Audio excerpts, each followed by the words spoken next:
जय श्री श्याम। मी भडंग बनवत आहे, त्याची रेसिपी तुम्हाला शेअर करत आहे।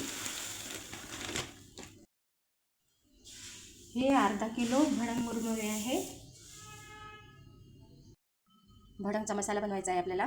त्यासाठी 2 चमचे मिरची पावडर, धना पावडर 1 चमचा, हळद, जिरा पावडर,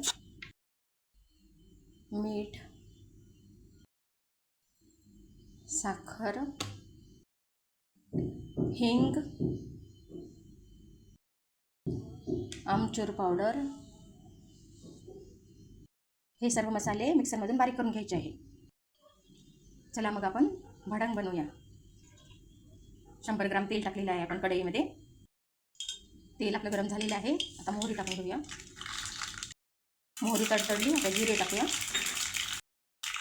शेंगदाणे,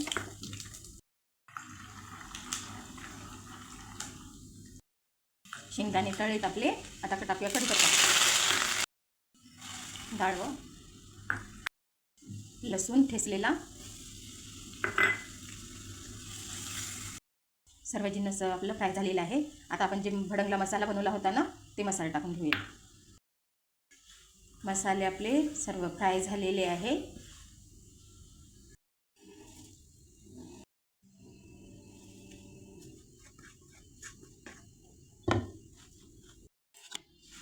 सर्व मिश्रण मिक्स करून घेतलेलं आहे।